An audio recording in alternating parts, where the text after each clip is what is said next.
Hello, welcome back. आज हम बात करेंगे एक वेब बेस्ड ईमेल क्लाइंट बनाने के बारे में। आपने ईमेल सेंड करने के बारे में बहुत ज़्यादा वीडियो देखी होगी। यहाँ पे हम करेंगे हमारी जीमेल या कोई भी ईमेल सर्विसेज से आप कैसे उनके जो ईमेल आए हुए हैं उनको रीड कर सकते हैं। ये बहुत ही ज़रूरी है जब आप एक वेब बेस्ड ईमेल क्लाइंट बनाना चाहते हैं। तो यहाँ पर ये PHP बेस है, तो यहाँ पर मैं सबसे पहले एक PHP का फ़ोल्डर क्रिएट कर लेता हूँ। कहाँ पे क्रिएट करना, मैं यूज़ कर रहा हूँ लारागन। मैं बता दूँ, एक ऐसा सॉफ्टवेयर है जो कि सेम आपको वो सारी चीज़ें प्रोवाइड करवाता है जो आपके एग्जाम या मैप वाले जो सॉफ्टवेयर हैं वो प्रोवाइड करवाते हैं। यहाँ पे मैं NGX यूज़ कर रहा हूँ, MySQL, और भी इसमें कई चीज़ें हैं जिसको आप इसमें चेक कर सकते हैं। इसका एक सबसे बड़ा फ़ायदा है, ये आपको एक डोमेन भी प्रोवाइड करवाता है जब आप एक नया प्रोजेक्ट शुरू करते हैं। तो यहाँ पर सबसे पहले मैं अपने मेन फोल्डर में चला जाता हूँ और यहाँ पे एक फ़ोल्डर क्रिएट कर लेता हूँ जिसका नाम रख लेते हैं हम web email client, CLINT। Okay, और यहाँ पर इसमें हमें 2 फाइलें रखनी होंगी। तो इससे पहले मैं क्या करता हूँ, इसको अपने PHP स्टॉर्म के अंदर ओपन कर लेता हूँ। आप कोई भी अपने हिसाब से जो एडिटर है वो यूज़ कर सकते हैं, जैसे कि VS कोड, सबलाइम, एटम या ब्रैकेट्स, कोई भी जो आप यूज़ करना चाहें वो यूज़ कर सकते हैं। मैं PHP स्टॉर्म यूज़ कर रहा हूँ फ़िलहाल, तो इसी में मैं सारा प्रोजेक्ट बनाऊँगा। तो अभी जो हमें जो फाइलें चाहिए होंगी वो 2 फाइलें चाहिए होंगी और कुछ सेटिंग्स हमें करनी है हमारे जीमेल की साइड, क्योंकि उन सेटिंग के बिना आप इस प्रोजेक्ट को कंप्लीट नहीं कर पाएंगे। तो ये वीडियो आपको पूरी ध्यान से देखनी है कि आपको कौन कौन सी सेटिंग्स चेंज करनी होंगी। तो यहाँ पर ये प्रोजेक्ट ओपन होने के बाद हम 2 फाइल क्रिएट करेंगे। एक कॉन्फ़िग फाइल रहेगी हमारी और दूसरी मेन फाइल रहेगी। तो मेन फाइल का नाम आपको पता है क्या रखना होता है, index.php, HTML या जो भी आप यूज़ कर रहे हैं। तो यहाँ पर सबसे पहले एक PHP फाइल बना लेते हैं जिसका नाम रखते हैं हम इंडेक्स, ठीक है। दूसरा हमारी जो फाइल रहेगी उसको हम नाम दे देंगे कॉन्फ़िग, या जो भी आप कुछ नाम रखना चाहें वो रख सकते हैं। तो यहाँ पे मैं नाम रख देता हूँ कॉन्फ़िग, जो कि एक बेसिकली कॉन्फ़िगरेशन है। तो यहाँ पर जो कॉन्फ़िग फाइल है इससे हम कुछ एक एरे रिटर्न करवाएंगे, ठीक है। इस एरे के अंदर हम नाम रख देंगे मेल,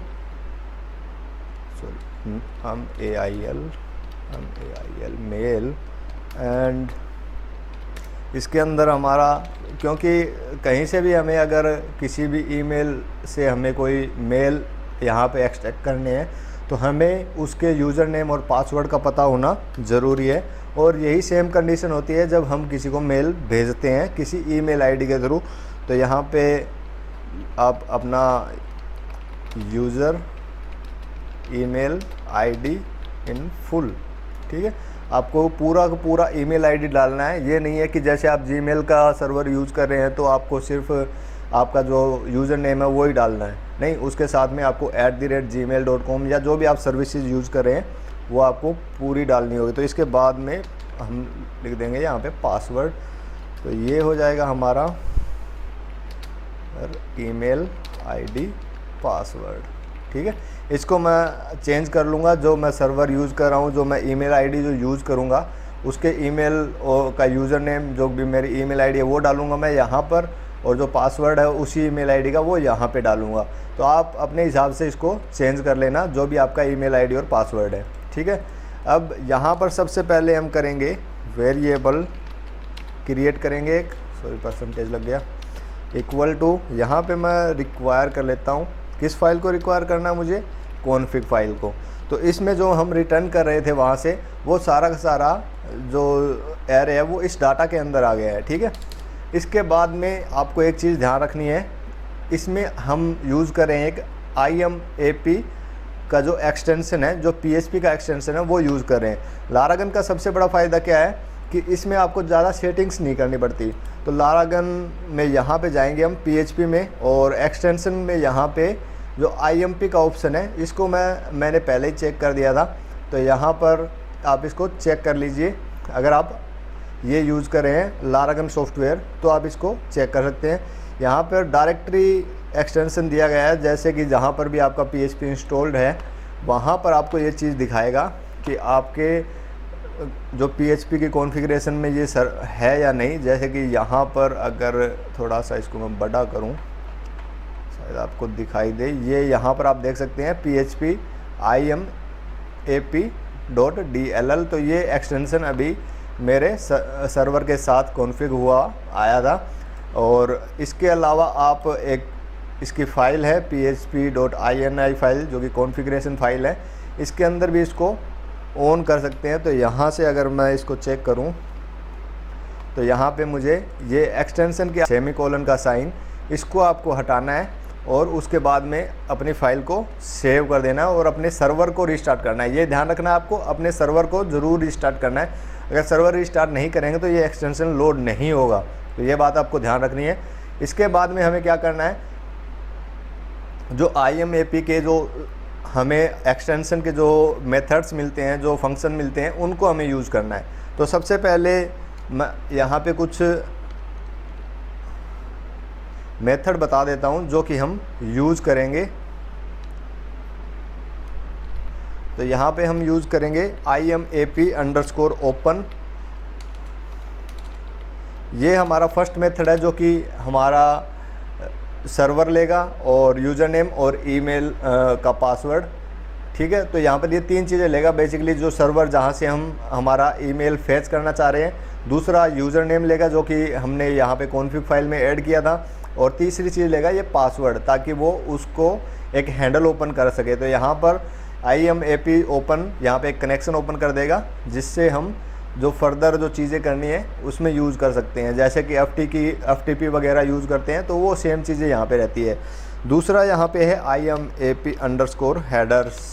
ठीक है, इसमें जितने भी हमारे पास ईमेल आए हुए हैं उन सभी की डिटेल ये हमें रिटर्न में देगा, और ये एक बेसिकली एरे रिटर्न करता है। उन सभी चीज़ें के बारे में मैं आपको बता दूंगा कि इनको क्या क्या आर्गूमेंट चाहिए होते हैं और कौन कौन सी चीज़ें ये रिटर्न करता है। इसके बाद में एक और फंक्शन है IMAP_num_msg। तो ये क्या करता है, ये हमें रिटर्न करता है जो लास्ट हमारा मेल है उसका। ठीक है, तो यहाँ पर ये एक चीज़ हमें रिटर्न कर देगा, जिससे हमें पता लगे कि हमारा लास्ट मेल कौन सा है। उसके थ्रू हम उसकी बॉडी वगैरह चेक करना चाहें तो चेक कर सकते हैं। इसके अलावा हमारे पास है IMP_header। यहाँ पे हमने हेडर्स यूज़ किया है, यहाँ पे हम हेडर यूज़ कर रहे हैं। तो यहाँ पर IMAP जो हेडर यूज़ कर रहे हैं, इसमें जो दूसरी चीज़, एक तो हमें हैंडल चाहिए होगा और दूसरा चाहिए होगा जो ID है, जो मेल की ID है वो चाहिए होगी, जो हमें मिलेगी इस फंक्शन से। ठीक है, तो इससे हम इसको चेक कर सकते हैं। इसके अलावा एक और फंक्शन है IMAP_body। तो ये हमें बॉडी रिटर्न करता है, जो भी उसका मेल का बॉडी रहेगा वो सारी की सारी चीज़ें यहाँ पे रिटर्न कर देगा हमें। तो यहाँ पर ये टेक्स्ट और HTML वगैरह जितने भी चीज़ें हैं वहाँ ये सब चीज़ें हमें प्रोवाइड करवाता है, और उसके बारे में मैं आपको आगे क्लियरली बता दूंगा कि क्या क्या चीज़ें रिटर्न कर रहा है। इसके अलावा एक और मेथड है जो कि हमारा लास्ट है। वैसे तो जो IMAP के लगभग 70+ मेथड हैं, लेकिन जो ज़्यादातर यूज़ होते हैं वो यही मेथड हैं। इसके अलावा आप इनकी पूरी डॉक्यूमेंटेशन PHP की जो साइट है वहाँ से चेक कर सकते हैं। मैं इनका लिंक आपको नीचे डिस्क्रिप्शन में दे दूँगा। ये है लास्ट हमारा क्लोज। तो क्लोज मेथड क्या करता है, जैसे कि हमने यहाँ पे हैंडल ओपन किया था IMAP ओपन, तो उसको यहाँ पे हम फाइनली क्लोज करेंगे, ताकि ये आगे कोई अगर हमें कोई ये चीज़ यूज़ करनी हो तो उसमें दिक्कत ना आए। तो IMAP या DB क्लोज जो हम यूज़ करते हैं, तो वो बेसिकली इसीलिए करते हैं कि बाद में हमें इस चीज़ की दिक्कत ना हो कि कहीं हम दोबारा से कनेक्शन ओपन कर रहे हो तो पहले वाले कनेक्शन हमारा कॉन्फ्लिक्ट ना करे। तो यहाँ पर ये कुछ मेथड हैं, 2, 2, 4 और 2, 6, टोटल 6 मेथड हैं। ज़्यादा इनका यूज़ नहीं है। बेसिकली यहाँ पर हम पूरे जितने भी हमारे पास ईमेल है उनका सारी डिटेल्स देखेंगे। इसमें हम लास्ट वाले मेल का डिटेल देखेंगे। यहाँ पर एक सिंगल का हेडर पूरा रहेगा, और यहाँ पर एक सिंगल का पूरी मेल की बॉडी रहेगी, और ये क्लोज करेगा और ये हैंडल ओपन करेगा। तो सबसे पहले हम पहला मेथड यूज़ करते हैं। तो मैं यहाँ पे mail_handle, ठीक है, इसको यहाँ पे क्या करना है IMAP_open। ठीक है, यहाँ पर सबसे पहले जैसा कि मैंने आपको बताया था कि यहाँ पे मेल बॉक्स रहेगा जो कि आपको यहाँ पे पास करना है, और इसको पास करने के लिए हम ब्रैकेट का यूज़ करेंगे, करली ब्रैकेट का, क्योंकि यहाँ पे इंटरपोलेशन की थोड़ी सी दिक्कत होती है। तो आपको ये ध्यान रखना है कि हमें इंटरपोलेटेड वेरिएबल या स्ट्रिंग ही यहाँ पे पास करना है ताकि आपको दिक्कत ना हो। अगर आप ये चीज़ यूज़ नहीं करेंगे तो आपको एरर शो होगा और आपका जो कनेक्शन है वो स्टेबलाइज नहीं हो पाएगा। तो यहाँ पर पहला आपको पता लग गया। दूसरी चीज़ हम यूज़ करेंगे यहाँ पे यूज़र नेम, और थर्ड जो है हमारा पासवर्ड रहेगा। तो ये 3 चीज़ें पास करनी है। 2 चीज़ें हमारे पास ऑलरेडी है, तो यहाँ पर मैं क्या करूँगा, यहाँ पे मैं लिखूँगा डाटा, क्योंकि हमने यहाँ पे रिक्वायर किया हुआ है इस चीज़ को। और ये कॉन्फ़िग है वो क्या कर रहा है, रिटर्न कर रहा है। क्या कर रिटर्न कर रहा है, मेल और उसका यूज़र नेम। तो वही चीज़ यहाँ पे हम पास करेंगे। यहाँ पे लिखेंगे मेल, और दूसरी हमारा जो इसके अंदर एरे है उसका नाम लिख देंगे यूज़र नेम। ठीक है, तो यहाँ पर दोबारा से नेक्स्ट जो हमारा है पासवर्ड, तो यहाँ पे लिखेंगे वेरिएबल डाटा। ठीक है, यहाँ पे लिखेंगे मेल, और यहाँ पर रहेगा ये पासवर्ड। ठीक है, तो ये 3 चीज़ें हमें पास करनी है। अब मेल बॉक्स की बात आती है, तो मेल बॉक्स हम कहाँ से चेक करेंगे, तो हम यहाँ पे यूज कर रहे हैं जीमेल का। तो जीमेल के लिए हमें सबसे पहले जाना होगा हमारी ईमेल आईडी पे। तो यहाँ पे मैंने ईमेल आईडी पहले ही ओपन करके रखी है। ये सभी को पता है कि कहाँ से ईमेल आईडी हम यहाँ पे ओपन कर सकते हैं। अब सेटिंग्स की बात आती है, तो यहाँ पर सेटिंग का आइकॉन है, मैं इसको थोड़ा जूम कर लेता हूँ शायद आपको सही दिखे। तो यहाँ पे सेटिंग का आइकॉन है, इसके ऊपर आपको क्लिक करना है। यहाँ पे नीचे आपको कोई भी सेटिंग नहीं देखनी है, यहाँ पर आपको क्लिक करना है सी ऑल सेटिंग्स। तो जैसे आप सी ऑल सेटिंग्स पे क्लिक करेंगे तो एक नया पेज ओपन होगा। यहाँ पे आपको जाना है फॉरवर्डिंग एंड POP IMAP। ठीक है, तो इसके ऊपर आपको क्लिक करना है। जैसे आप क्लिक करेंगे यहाँ पे 2 सेटिंग दी हुई है, POP और IMAP। आप दोनों ही यूज़ कर सकते हैं, या कोई एक सिंगल यूज़ करना चाहें तो सिंगल भी यूज़ कर सकते हैं। यहाँ पे मैं दोनों ही ओपन कर लेता हूँ, इसको भी अनेबल कर रहा हूँ और इसको भी अनेबल कर रहा हूँ। दोनों को अनेबल करके बाकी कोई भी सेटिंग आपको नहीं छेड़नी है। यहाँ पे बस आपको सेव चेंजेस पे क्लिक कर देने हैं। ठीक है, जैसे आप सेव चेंजेस पे क्लिक करेंगे आपको दोबारा एक बार सेटिंग पे जाना होगा, क्योंकि वो सेव होने के बाद में सेटिंग क्लोज हो जाती है। तो यहाँ पे फॉरवर्डिंग एंड POP IMAP भी जाएंगे, तो यहाँ पे नीचे आपको मिलेगा कॉन्फ़िगरेशन इंस्ट्रक्शंस। जैसे आप इस पर क्लिक करेंगे एक आपको नया विंडो ओपन होगा जिसमें इसकी कॉन्फ़िगरेशन के बारे में लिखा है। तो यहाँ पे आप देख सकते हैं कि यहाँ लिखा है इनकमिंग मेल सर्वर। ठीक है, तो हमें क्या चाहिए था, मेल बॉक्स चाहिए था। तो मेल बॉक्स का हमें जो होस्ट है वो मिल गया, और इसमें लिखा है रिक्वायर SSL, हाँ, और इसका पोर्ट। तो मेन चीज़ें हमें चाहिए ये और ये। ठीक है, तो ये दोनों चीज़ें हम यहाँ पे ऐड करेंगे। तो यहाँ से मैं कॉपी कर लेता हूँ, इसको कॉपी करके मैंने इसको यहाँ पे रख दिया, और कोलन लगाकर मैं इसकी जो पोर्ट नंबर है वो लिख दूँगा। ठीक है, तो इसमें SSL रिक्वायर है, तो मैं यहाँ पे इसमें /SSL भी ऐड कर देता हूँ। ठीक है, तो आप इस तरह से कोई भी SSL या नो वैलिडेट CRT वगैरह ऐड करना चाहते हैं तो वो ऐड कर सकते हैं। तो इनकी जो पूरी डिटेल है वो आप PHP की जो डॉक्यूमेंटेशन है वहाँ पे चेक कर पाएंगे। और यहाँ पर ये काम हमारा कंप्लीट हो गया। हमने मेल हैंडल यहाँ पे बना लिया, जिसमें कि हमने मेल यूज़र यहाँ पे मेल का यूज़र नेम पास किया है, जो कि बेसिकली हमारा ईमेल आईडी है, और यहाँ पे उसका पासवर्ड भी पास किया है। ठीक है, तो ये चीज़ें पास करने के बाद में हमें क्या करना है, हम सबसे पहले देखेंगे इस मेथड का कि ये हमें क्या क्या चीज़ें रिटर्न कर रहा है। तो यहाँ पे मैं लिखूँगा headers is equal to IMAP underscore headers. ये 2 मेथड है, थोड़ा सा कंफ्यूज होने की ज़रूरत नहीं है। हेडर्स का मतलब है कि आपको सारे के सारे ईमेल यहाँ पे दिखाएगा विद एरे। ठीक है, तो यहाँ पे सभी एरे आपको मिलेंगे।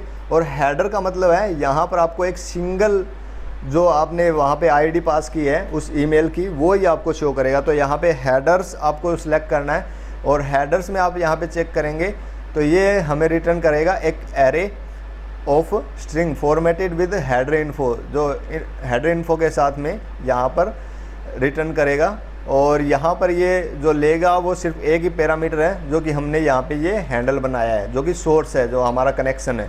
ठीक है, तो यहाँ पे हम पास करेंगे मेल हैंडल, और यहाँ पर मैं IMAP_close भी यूज़ कर लेता हूँ, और यहाँ पे भी मुझे पास करना है मेल हैंडल जिस कनेक्शन को हम क्लोज करना चाहते हैं, ठीक है। और यहाँ पर मैं क्या करता हूँ, मैं एको करूँगा, क्या चीज़ एको करूँगा, प्री टैग, ताकि वो मुझे एक प्री फॉर्मेटेड में मिले, ठीक है।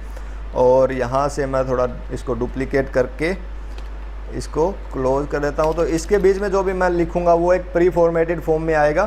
तो यहाँ पे मैं क्या करूँगा, print_r करूँगा, जो कि वेरिएबल जो हमारे एरे हैं उसको प्रिंट करने के लिए यूज़ किया जाता है। तो यहाँ पर हेडर वेरिएबल मैं प्रिंट कर लूँगा।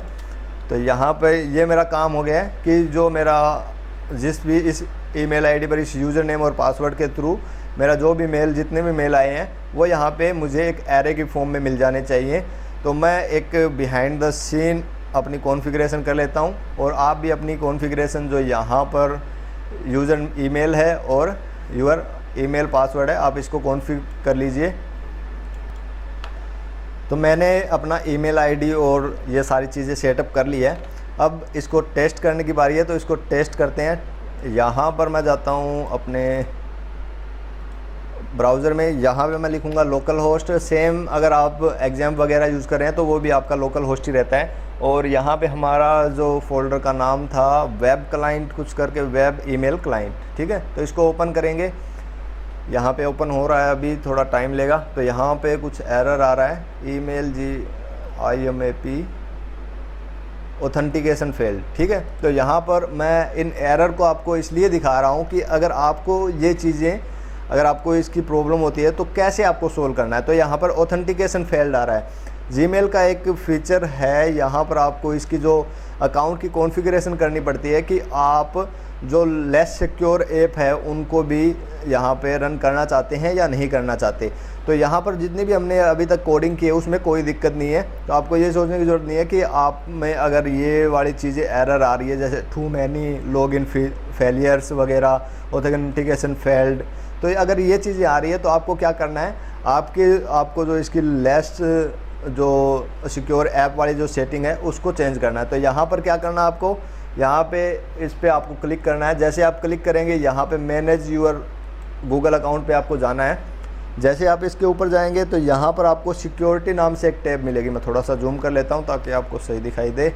यहाँ पर सिक्योरिटी के ऊपर जाना है आपको, और जैसे ही आप स्क्रॉल करेंगे नीचे की तरफ, यहाँ पर आपको मिलेगा लेस सिक्योर ऐप एक्सेस, और यहाँ पर आपको क्लिक करना है टर्न ऑन एक्सेस। तो आप ये टेस्टिंग जो टेस्टिंग ईमेल आईडी है उस पर भी आप कर सकते हैं। अगर आप अपनी जो पर्सनल ईमेल आईडी से इसको करते हैं तो मैं आपको रिकमेंड करूँगा कि जब भी आपका ये काम हो जाए, जब आप ये कंप्लीट कर लें ये प्रोजेक्ट, तो इसके बाद में दोबारा से इसको टर्न ऑफ कर दें। तो ये रिकमेंडेशन है मेरी तरफ से और गूगल की तरफ से भी कि अगर आप इस चीज़ का यूज़ नहीं कर रहे हैं तो आप इसको टर्न ऑफ कर दें, ठीक है। तो यहाँ पर मैं एक बार के लिए टर्न ऑन कर रहा हूँ इसको। यहाँ पर आके यहाँ पर अलाउ लेस सिक्योर ऐप, यहाँ से ऑन कर देना है बस, ठीक है। यहाँ से दोबारा से रिफ्रेश करते हैं। ओके, तो अभी मुझे सारे जो ईमेल हैं वो मुझे यहाँ पे मिल रहे हैं। जैसे कि मेरा फर्स्ट ईमेल जो है वो गूगल कम्युनिटी की तरफ से है कि यहाँ पर वेलकम यूर, जो भी मैंने पहला अकाउंट क्रिएट किया था तो मुझे ये चीज़ मिली थी। यहाँ पर दूसरा ईमेल आया मुझे न्यू कमेंट ऑन, जो भी मैंने पहली वीडियो बनाई थी उसके ऊपर जो फर्स्ट कमेंट आया था वो बेसिकली ये वाला कमेंट है। और उसके बाद में यहाँ पर संजय सुतार हैज़ सब्सक्राइब, जो संजय सुतार ने मुझे सब्सक्राइब किया था, थैंक यू। और उसके बाद में मनोज जी ने भी सब्सक्राइब किया था, उनको भी मेरा धन्यवाद। और इसके बाद में क्रिटिकल सिक्योरिटी अलर्ट जो अभी आपने मेल से हमने देखा था, वही चीज़ें यहाँ पे 2 टाइम्स आ रही हैं, क्योंकि ये 2 बार मेल आया है बेसिकली, और कुछ नहीं है इसमें। ये देख सकते हैं आप 2 टाइम्स मेल आए हुए हैं। और सोशल में देखें तो ये मुझे 3 टाइम्स ये मेल मिल रहे हैं, जो कि कमेंट वाला है, संजय सुतार और मनोज शोरान जी ने जो मुझे सब्सक्राइब किया था, तो उनका ये पाँचों मेल मुझे यहाँ पे शो हो रहे हैं, ठीक है। तो ये 5 और एक 6 मेल आप देख सकते हैं, क्योंकि एक जो 2 टाइम्स ये मेल आए थे तो उनको मिला के टोटल 6 मेल हो गए हैं। तो ये हो गए सभी के सभी ईमेल जो हमें यहाँ पे एरे की फॉर्म में मिल रहे हैं। तो रिटर्न हमें मिल रहा है एरे की फॉर्म में। इसके बाद में हम चेक करेंगे नेक्स्ट फंक्शन जो कि हमें देगा वेरिएबल में, अगर लास्ट इसको लिख दूं इज इक्वल टू, मैं इसको करता हूं IMAP_num मैसेज, और यहाँ पे मैं लिख दूंगा इसको जो मेल हैंडल है अपना, सिर्फ वो पास करना है, ठीक है। तो यहाँ पर अगर इसका रिटर्न देखें तो ये रिटर्न देगा हमें एक the number of message in the current mail box as an integer. तो यहाँ पे टोटल जितने मैसेज हैं वो यहाँ पर एक नंबर हमें प्रोवाइड करवा देगा। तो यहाँ पर अगर मैं इसको रिटर्न एको करूँ, सॉरी वेयर डंप कर लेते हैं, वेयर डंप, और यहाँ पे वेरिएबल लास्ट अगर हम चेक करें और यहाँ से मैं इसको रिफ्रेश करूँ और यहाँ पे मुझे एक इंटीजर नंबर मिल रहा है 6। तो मेरे जितने भी मेल हैं उसका जो लास्ट वाला ईमेल है वो यहाँ पे मुझे मिल जाएगा। बाकी मैं यहाँ पे 1 2 3 4 वो नंबर भी रख सकता हूँ, लेकिन अगर आपको लूप करना है तो आप इसके थ्रू भी लूप कर सकते हैं। जैसे फर्स्ट मेल कैसे आपको चेक करना है, सेकंड, थर्ड, फोर्थ, फिफ्थ, तो ये सब चीज़ें आप चेक कर सकते हैं। यहाँ पे आपको टोटल काउंटिंग मिल जाएगी।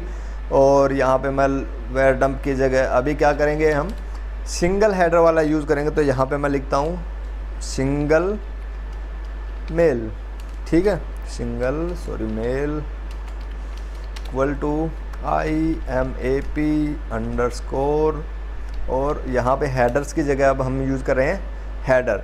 तो हेडर और हेडर्स में सिर्फ फ़र्क इतना है, यहाँ पर जो सिंगल हेडर वाली जो चीज़ है वहाँ पर आपको पास करना होगा एक ID भी, ताकि यहाँ पर वो उस ID के बिहाफ पर उसका पूरा सब्जेक्ट मतलब पूरा ईमेल उठा सके। तो यहाँ पर मैं सबसे पहले दूंगा मेल हैंडल, और दूसरा जो मेरी लास्ट ID है, यहाँ पे आप देख सकते हैं मैसेज नंबर इसको चाहिए हो, तो मैं मैसेज नंबर इसको पास कर रहा हूँ, लास्ट वाला जो कि मेरा इंटीजर 6 है, ठीक है। और यहाँ पे मैं क्या करूँगा, प्रिंट R करूँगा, किसको, सिंगल मेल को, ठीक है, सिंगल मेल। यहाँ पर ये एक रिटर्न करेगा हमें एक इंफॉर्मेशन ऑफ एन ऑब्जेक्ट। तो यहाँ पर एक पूरी क्लास का एक ऑब्जेक्ट यहाँ पे रिटर्न होगा। तो यहाँ पे देखते हैं, हम रिफ्रेश करेंगे यहाँ से, ठीक है। तो लास्ट हमारा ईमेल था जो क्रिटिकल से रिलेटेड था, जैसे कि यहाँ पर जो सिक्योरिटी रिव्यू आया था उसके बिहाफ पे। तो यहाँ पर उसकी डेट देख सकते हैं आप। तो ये डेट रहती है RFC 822 फॉर्मेटेड डेट है ये, जैसे कि थर्सडे 2 जुलाई 2020 10:49:15 बेसिकली अभी टाइम 4:23 हुए हैं शाम के, लेकिन ये वहाँ से सर्वर के ऊपर से ये चीज़ें मिली हैं। और नेक्स्ट भी सेम डेट ही रहती है। तो ये दोनों चीज़ें लगभग सेम है, इसकी आपको ज़्यादा कुछ देखने की ज़रूरत नहीं है। और नेक्स्ट हमारा है सब्जेक्ट। तो सब्जेक्ट जो हमें यहाँ पे मिला है, ये सब्जेक्ट, यहाँ पर इसको ओपन कर लेते हैं। तो ये हमारा हो गया सब्जेक्ट, ठीक है। और हमारा जो लास्ट ईमेल आया था, इसको मैं ओपन कर लेता हूँ। तो ये लास्ट ईमेल आया था हमारा, ठीक है। ओके, यहाँ पर सर्वर यहाँ पे ले आते हैं, ठीक है। तो सब्जेक्ट का हमें पता लग गया। अब आती है मैसेज ID। तो ये मैसेज ID कौन सी है, यहाँ पर एक यूनिक ID रहती है इसकी, कि कहाँ से वो उस मैसेज की ID क्या रहेगी, ठीक है। तो यहाँ से मैसेज ID शायद इसमें इंक्लूड नहीं होगी, क्योंकि वो एक बेसिकली इसके अंदर ही रखता है ताकि उसको यूनिक देखा जा सके कि कहाँ से कौन सी ईमेल आई है। तो यहाँ पर शायद आपको वो चीज़ नहीं मिलेगी। तो चलो, हमें पता लग गया मैसेज ID यहाँ पे एक यूनिक चीज़ रहती है, जो कि यहाँ पे @notification@google.com जो भी है। और इसके बाद में है टू एड्रेस, ठीक है। टू एड्रेस क्या रहेगा आपका, जिस एड्रेस पे वो मेल सेंड किया गया है। तो यहाँ पर मेल किस पे सेंड हुआ था, testcoder@gmail.com, जो कि हमारा ईमेल ID है, उसके ऊपर ये ईमेल आया है, ठीक है। मतलब टू एड्रेस किसके ऊपर ये मेल सेंड हुआ था, कहाँ पे हुआ था, अपने ईमेल ID पे हुआ था। तो ये टू एड्रेस यहाँ पे आ गया। अब यहाँ पे टू एड्रेस और टू दोनों को थोड़ा सा सोचने वाली बात है। यहाँ पे टू जो है हमें एक एरे रिटर्न करा है, एक एरे ऑफ ऑब्जेक्ट। तो यहाँ पर ये सिंपल से चीज़ है, जो टू एड्रेस है उसको पार्स कर रहा है ये, ठीक है। पार्स किस में कर रहा है, जो मेल बॉक्स है, मेल बॉक्स कौन सा अपना द टेस्ट कोडर, जो कि यूज़र नेम है बेसिकली, और जो होस्ट कौन सा है, जीमेल। तो ये इसको पार्स कर रहा है, बाकी और कुछ भी चेंजेस इसमें नहीं है, ठीक है। तो इसमें ज़्यादा सोचने वाली बात नहीं है कि टू एड्रेस और टू में क्या क्या अंतर है। तो यहाँ पे हमें एक स्टैंडर्ड ऑब्जेक्ट मिलता है और यहाँ पर उसमें मेल बॉक्स और होस्ट दोनों पार्स किए हुए होते हैं, ठीक है। फ्रॉम एड्रेस कहाँ से आया हुआ है, गूगल से, ठीक है। यहाँ पर आप देख सकते हैं कि यहाँ पे फ्रॉम एड्रेस में हमें सिर्फ गूगल मिल रहा है, ठीक है। लेकिन फ्रॉम जो हमारा एरे ऑफ ऑब्जेक्ट है वहाँ पर हमें क्या मिलेगा, वहाँ पे हमें मिलेगा किसने भेजा है उसका नाम, मेल बॉक्स क्या है उसका और होस्ट क्या है। तो ये हमें पार्स फॉर्म में मिलता है, ठीक है। तो ये आप देख सकते हैं दोनों में बस इतना ही अंतर है, ज़्यादा कुछ अंतर नहीं है। रिप्लाई टू एड्रेस, कौन से भी रिप्लाई कर सकते हैं, तो यहाँ पर रिप्लाई टू एड्रेस दिया है गूगल, और रिप्लाई टू का ईमेल आईडी भी यहाँ पे पास किया है कि यहाँ पे no reply@google.accounts google.com जो भी चीज़ दी हुई है कि इस पर रिप्लाई नहीं करना है। बेसिकली सिंपल सी बात ये है। अगर कोई पर्सनल मेल आती है तो उसको आप चेक भी कर सकते हैं, वहाँ पर उसका रिप्लाई वगैरह सारी चीज़ें दी हुई होती हैं। सेंडर एड्रेस, सेंडर का एड्रेस जिसने भी भेजा है, सेम जो यहाँ पर हमने देखा था फ्रॉम एड्रेस वाला, सेम वही चीज़ लगभग वही है, ठीक है। अब रीसेंट वाला हो गया, ठीक है। रीसेंट में यहाँ पर क्या रहता है कि आपके जो भी मेल आया है वो यहाँ पर लास्ट टाइम कब आया था और यूज़र ने कब चेक किया था, ये सब चीज़ें ये 2 से 3 जो एरे हैं उनमें रहती है। अनसीन का मतलब है यहाँ पे जो यूज़र ने मैसेज सीन किया है या नहीं किया है, ठीक है। तो यहाँ पर यस या नो वाले वही चीज़ें रहती हैं। फ्लैग का मतलब यहाँ पे जो क्या नाम अपना मेल मार्क हुआ है या नहीं हुआ है, इसके बाद में आंसर्ड हो गया, जैसे कि उसमें रिप्लाई हुआ है या नहीं हुआ है। डिलीटेड मतलब डिलीट कर दिया गया है या नहीं किया गया है। ड्राफ्ट का मतलब ड्राफ्ट हो गया। और मैसेज का नंबर जैसे ही हमने इंटीजर पास किया था वही सेम यहाँ पे आ रहा है। तो मेल की डेट यहाँ पे आ रही है, ठीक है। और मेल का साइज़, हाँ यहाँ पे ये साइज़ भी दिखाता है कि कितना ईमेल का साइज़ कितना है, ठीक है। तो ईमेल का साइज़ ये रहता है बाइट्स के अंदर, इसको आप केबी वगैरह में कन्वर्ट कर सकते हैं। ये तो आपके सिंपल प्रोसेस है, वो आप चेक कर लीजिएगा। उसके बाद में यू डेट है।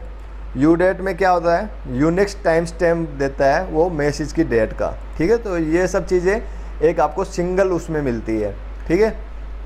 अब नेक्स्ट पे चलते हैं। हमने मल्टीपल मेल को भी देख लिया, यहाँ पे लास्ट ईमेल का भी नंबर देख लिया कि लास्ट का कितना नंबर आता है मैसेज का, और यहाँ पर हमने सिंगल मेल भी देख ली।